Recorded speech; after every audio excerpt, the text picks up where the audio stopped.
Hello Ignition Radio listeners and welcome to Airtime of the Geek. It's Monday the 4th of July and it's 1pm GMT if you're listening live via our website or via TuneIn. If you're catching up on YouTube then please like and subscribe to this video and our channel. Comments, queries, suggestions, you can email me. It's paulab@ignitionradio.co.uk. You can also call the studio. The number's 01642 329 620, or you can check out my website. It's airtimeofthegeek.xyz.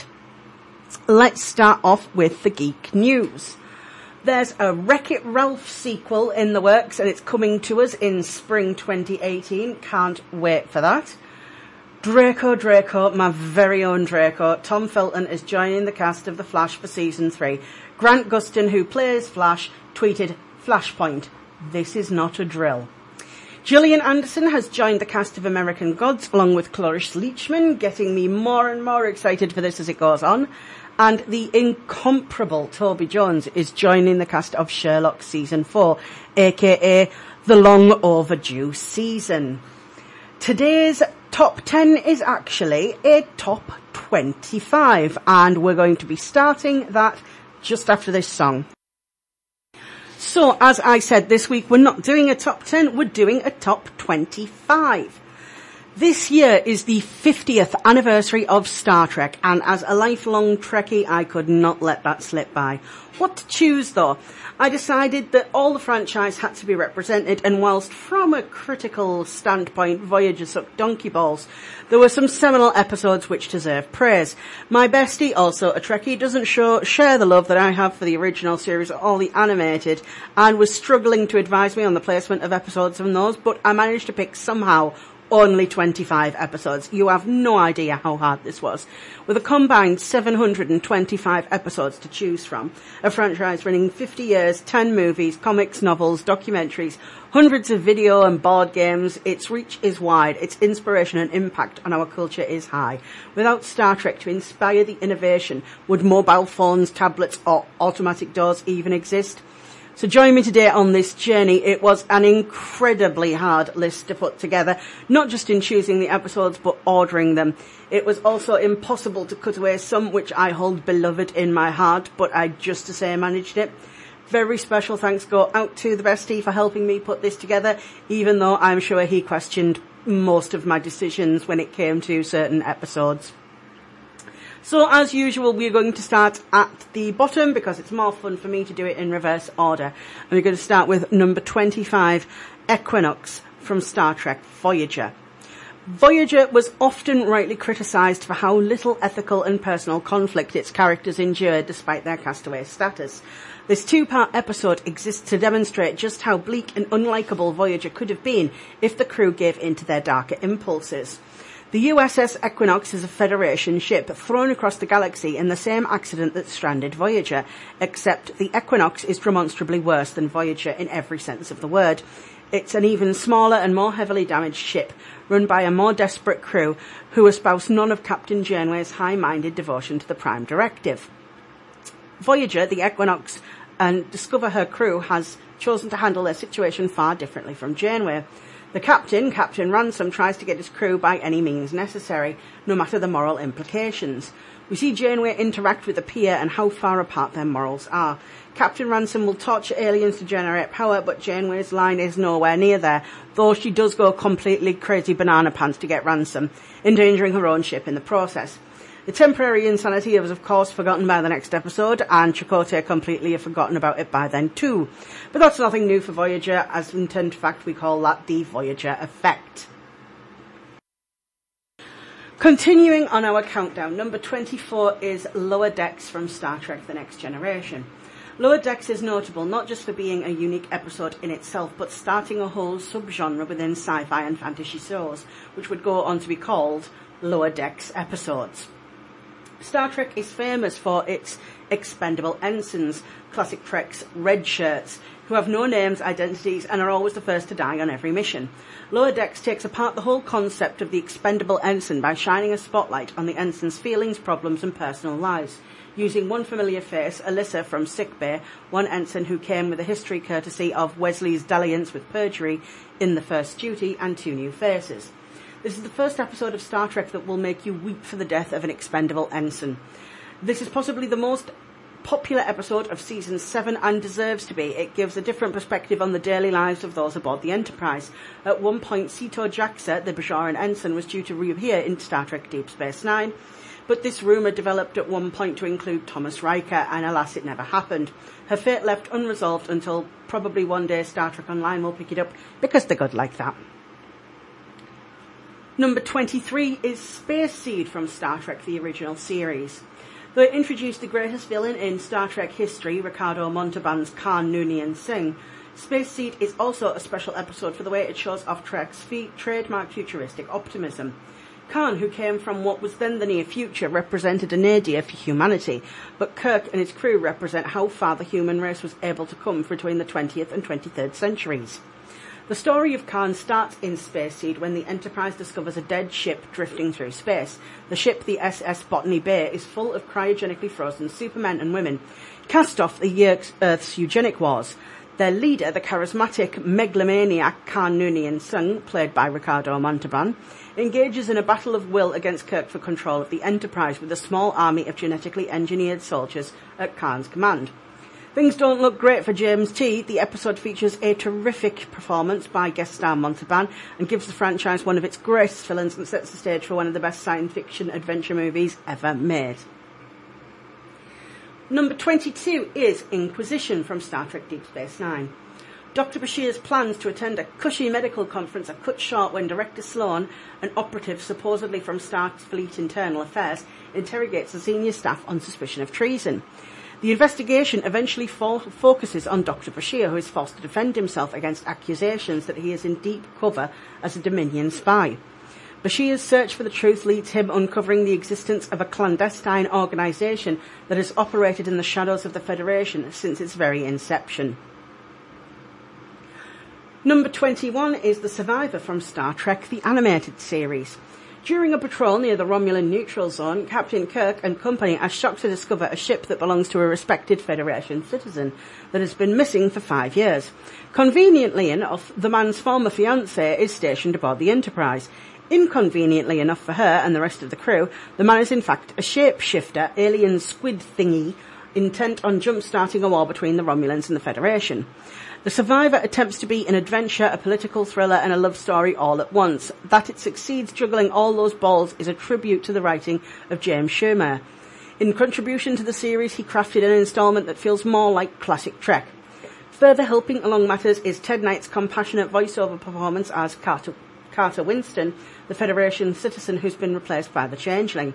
Knight was a regular on Filmation Productions, most notably as the narrator on Super Friends, and his pathos-drenched work here is far away from Ted Baxter as Insurrection is from Wrath of Khan.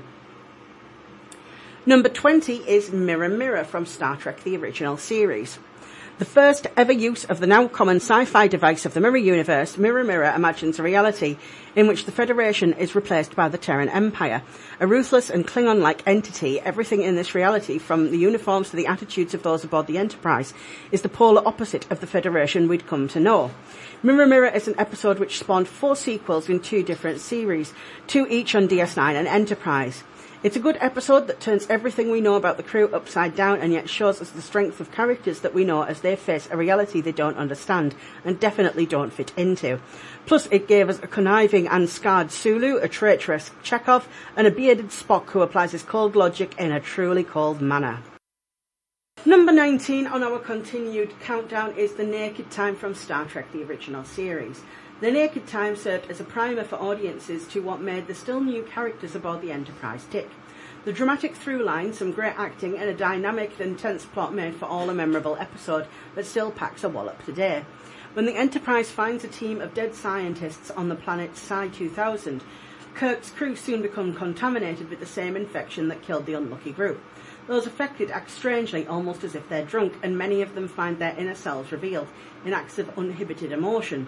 Spock's half-breed identity crisis, Sulu's secret swashbuckler, Kirk's love of his ship over all else, and so on. Meanwhile, McCoy tolls to find a vaccine for the intoxication virus. The Enterprise becomes locked in a death spiral, heading for the planet's surface. Can the drunken crew of the Enterprise save themselves in time? Of course they can. And of course it spawned a sequel episode in Next Gen, The Naked Now, an episode I wanted to include on this list, but there were only 25 slots, and also the bestie told me that I wasn't allowed anything from season 1.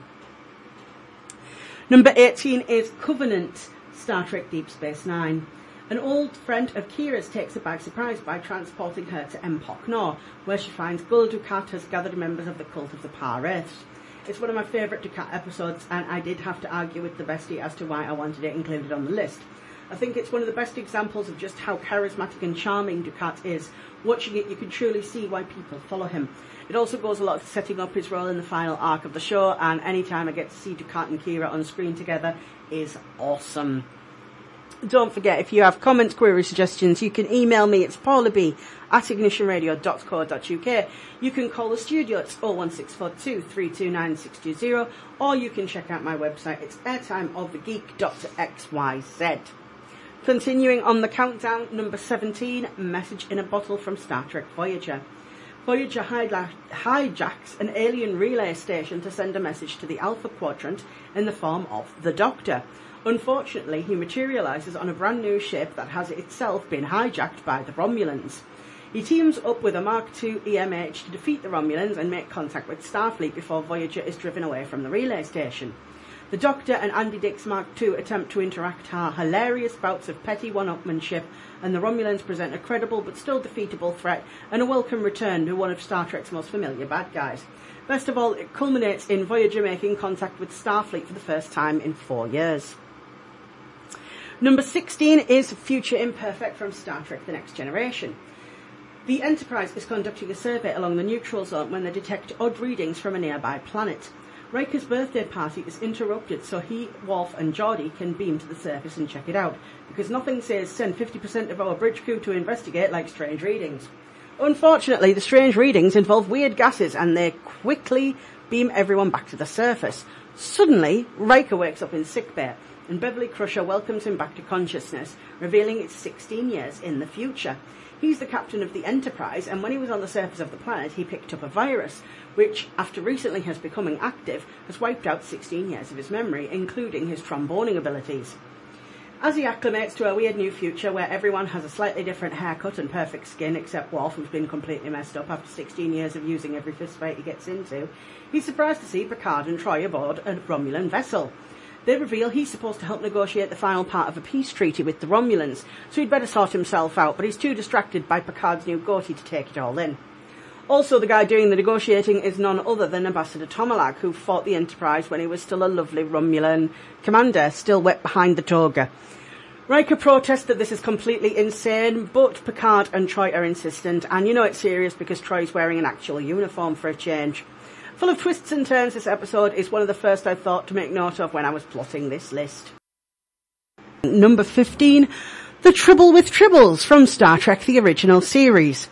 When Cyrano Jones, a galactic smuggler and general hustler, brings furry creatures known as Tribbles aboard Deep Space K7, he unknowingly starts an interplanetary incident. Unbeknownst to Lieutenant Uhura, who buys the first creature, Tribbles reproduce at prodigious rates, and the Enterprise is soon overrun with them. But when the Tribbles, who coo around humans, are introduced to Klingons, they emit a terrible hiss, which helps identify an undercover agent known as Arn Darien. Episode number 14 is The Time Trap from Star Trek The Animated Series. While in the midst of exploring a 23rd century equivalent of the Bermuda Triangle, the Enterprise is attacked by some Klingons led by Kirk's old nemesis Kor. During the ensuing fight, both ships are sucked into a surprisingly dull dimension that exists outside of space and time. In order to return to their own universe and avoid a lifetime of boredom caused by a multicultural league of space pacifists who call the area home, they decide to team up in order to escape, and as you can imagine, complications ensue. The Time Trap is a mature bit of storytelling that is notable for forcing both the Federation and Klingons to briefly overcome their differences in order to achieve a common goal. When the Klingon sabotage plot point arises, it just adds tension to an already tight episode, and before you can say Kittimer Accords, the uneasy alliance falls apart and the status quo is restored.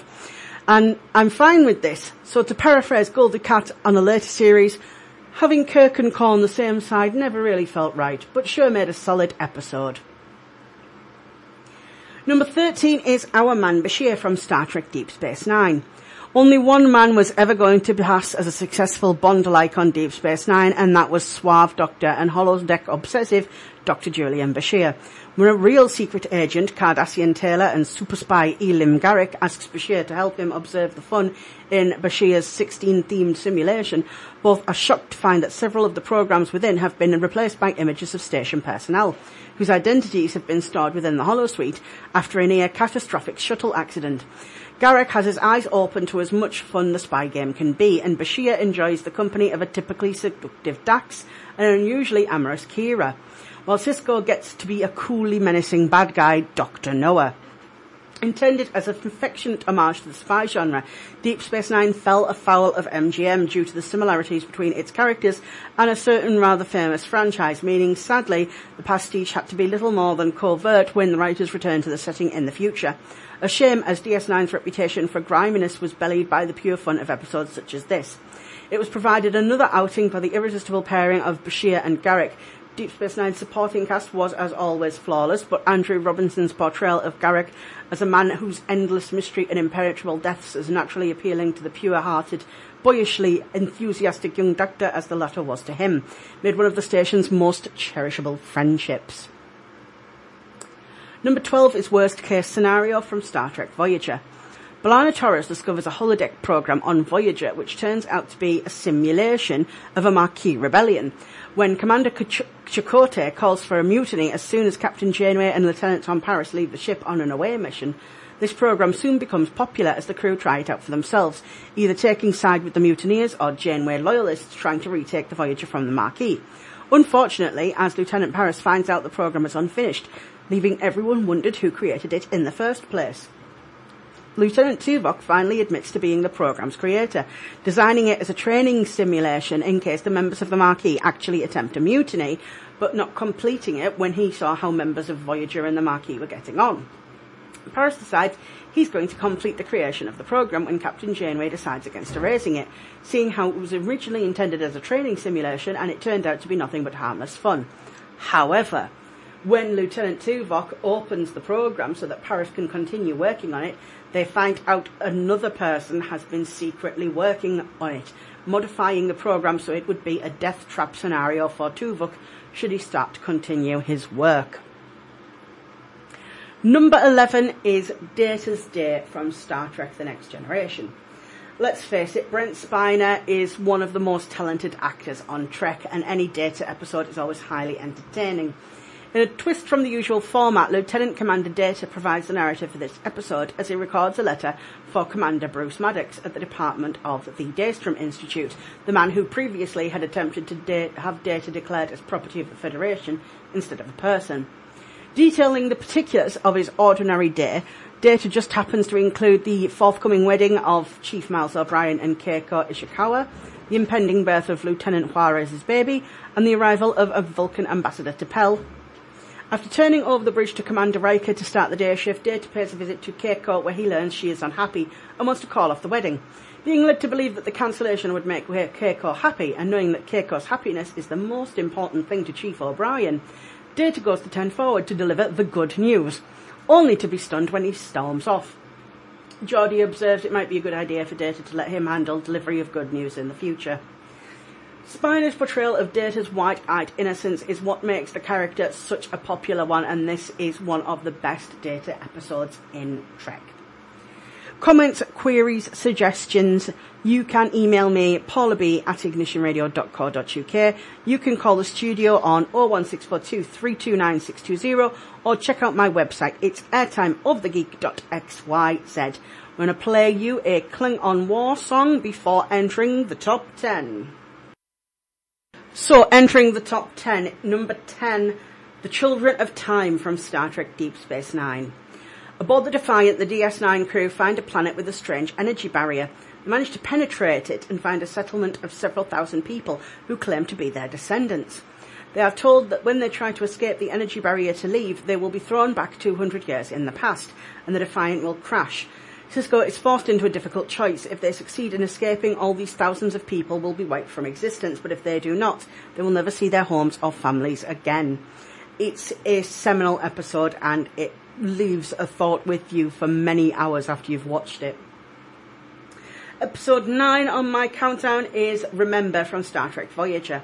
While transporting a group of telepaths to Anara Prime, B'Elanna begins experiencing a vivid dream about including a particular dark period of the aliens' history. What starts out as a fun love affair begins to grow dark, eventually revealing an entire group of people were murdered in secret and their deaths covered up. Eventually, B'Elanna is able to share the memories she's received to expose the truth, but not before a few twists on the way.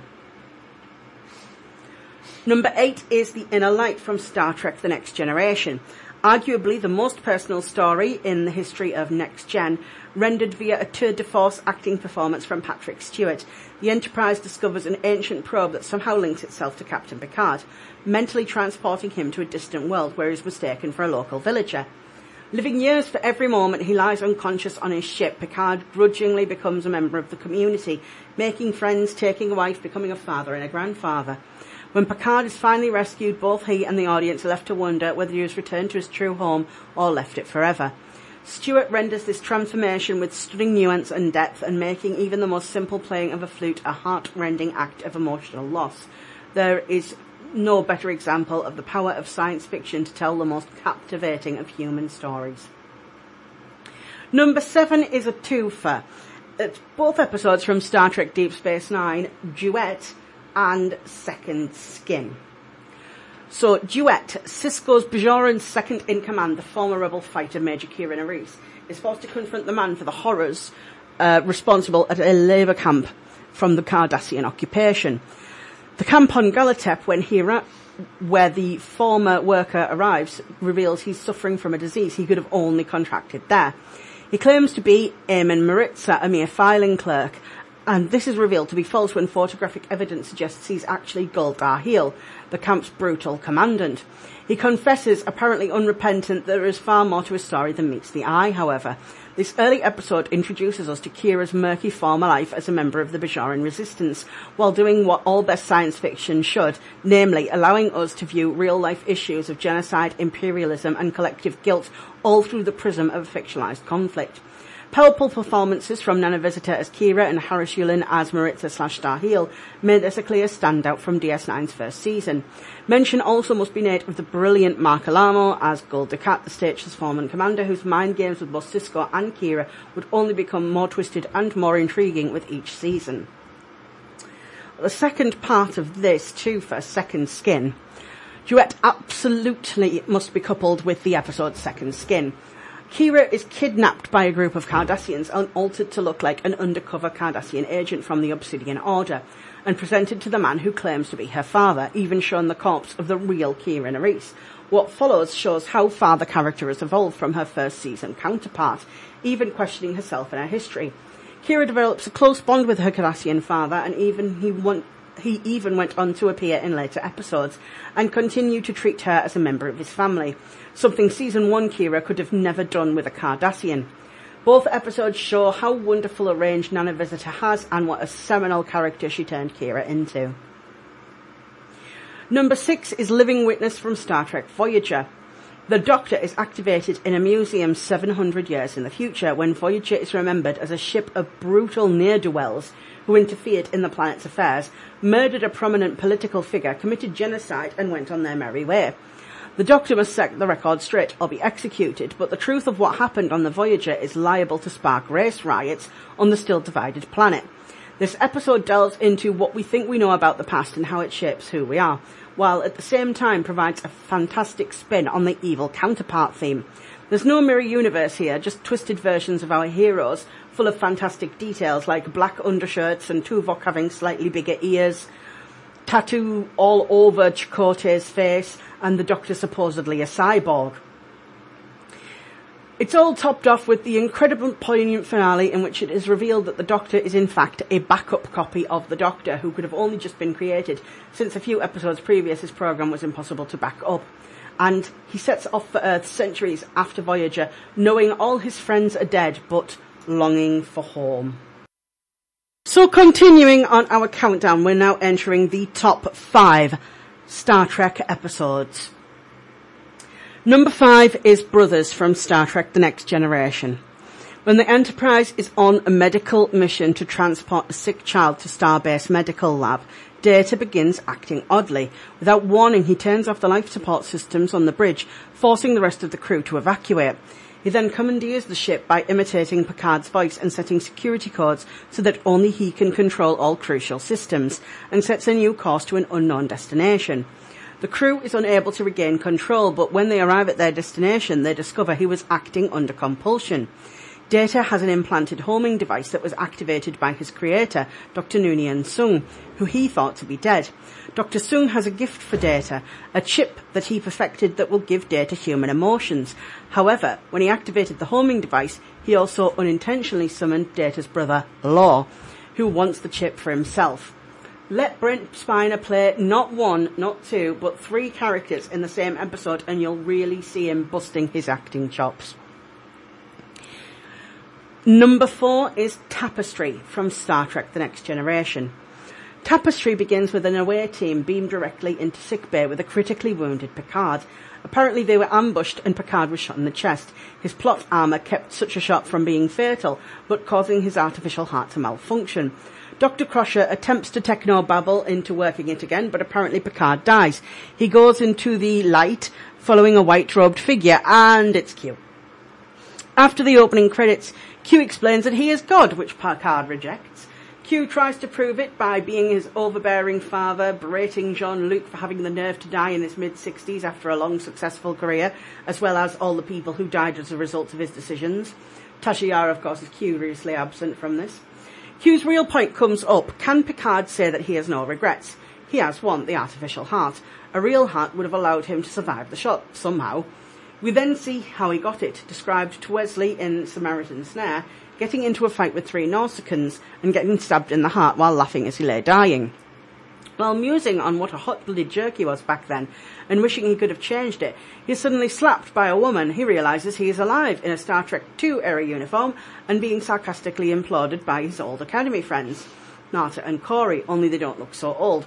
After they leave, Q appears and explains he's given Picard a chance to set right what once went wrong. Picard, aware of the dangers of tampering with nails can lead to Hitler ruling the universe. Initially, he refuses to do anything, but Q is having none of it, and he ends up sleeping with one friend, having a fight with another, and avoided the accident which got him stabbed. Flashing forward to the present, Picard is only a junior grade lieutenant, and it appears he is now a lower decks type character, an assistant astrophysics officer with an average evaluation report. To quote the captain, "There are threads in my life that I am not proud of, but I found that when given a chance to pull at one, it undid the tapestry of my entire life." Top 3 now. Number 3, Trials and Tribulations, Star Trek Deep Space Nine. If ever a crew deserved to walk the hallowed halls of the first Enterprise, it was the crew of Star Trek Deep Space Nine.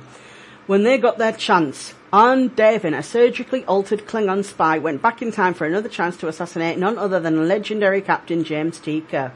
Sisko and crew have to don original series uniforms, cue much amusing confusion over appropriate colours, as they forget that red serves more as a harbinger of doom than as a mark of command in the original series. Worf's lack of resemblance to 23rd century Klingons baffles his crewmates, as does his people's visceral loathing for that furry galactic menace, the Tribbles. The top-notch editing techniques used here seamlessly integrate the two crews, culminating in a supremely touching salute from one legendary captain to another, as Sisko does what even temporal investigator Dulmer and Luxley, Mulder and Scully, get it, has to admit he would have done in his place. This high-concept, funny and sweet episode makes a bulletproof case against those who charge the dystopian dullness often labelled at Deep Space Nine.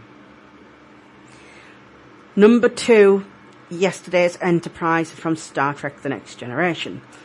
This episode introduces us to 2 new ships named Enterprise. The first is NCC 1701-C, the immediate predecessor to Next Gen's signature ship. The Enterprise C was thought lost 20 years ago in a Romulan attack on a Klingon outpost.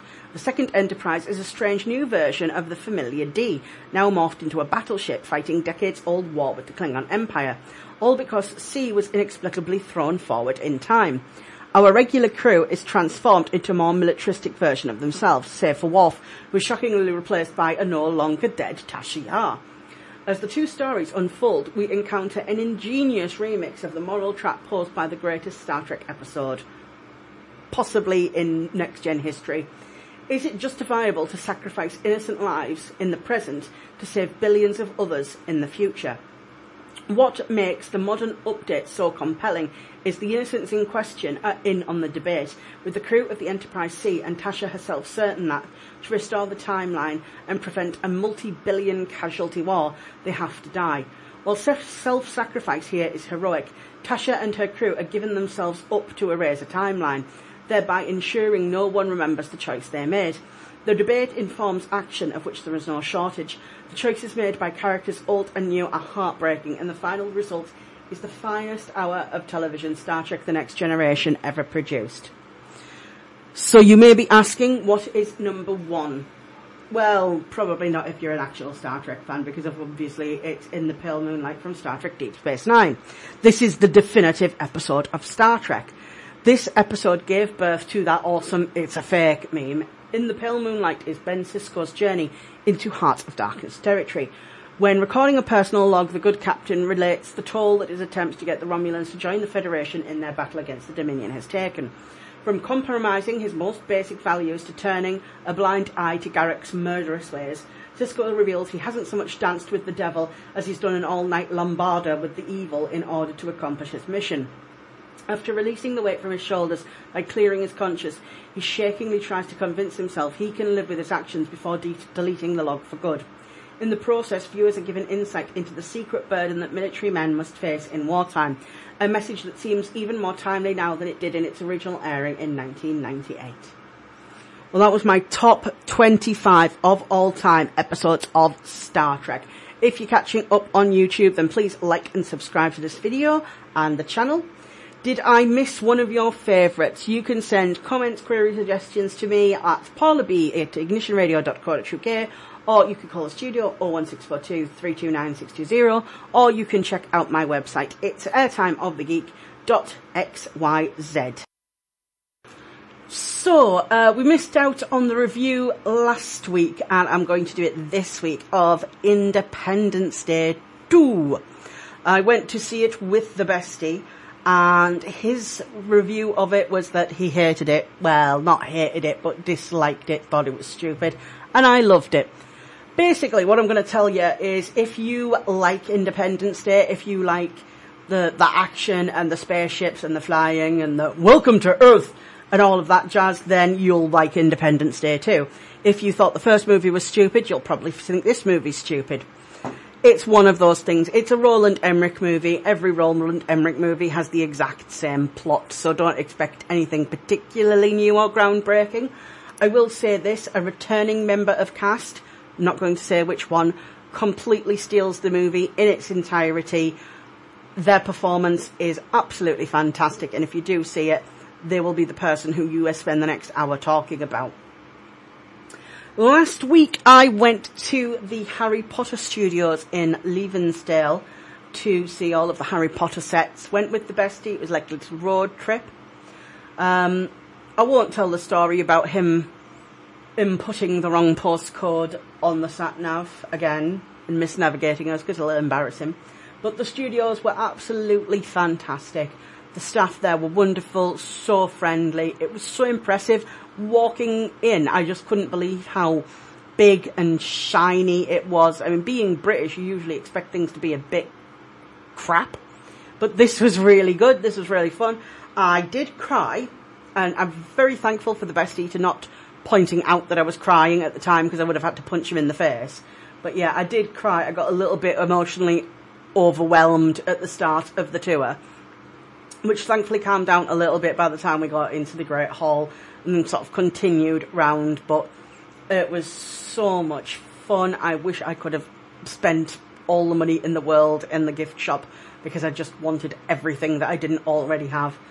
It's a fantastic day out. If you are planning on going to the Harry Potter Studios, highly recommend it. It's such a fun day, and I think you'll have a great time. Even if you're just not a huge Harry Potter fan, it's still fairly magical. So I think that it's a well-loved day out. I'd like to end the show today on a note of condolence to the family of Carolina Hearn, who we sadly lost over the weekend. She was a genius of comedy. Mrs. Merton was genius. The Royal Family is a show I've highly enjoyed over the years, and she's a great loss to the British comedy scene, and I think she'll be dearly, dearly missed. If you have any comments, queries, suggestions you'd like to send me, you can email me at paulab@ignitionradio.co.uk. You can call the studio on 01642 329 620, or you can check out my website. It's airtimeofthegeek.xyz. That's everything for this week. I'll be back next week. Have a lovely week.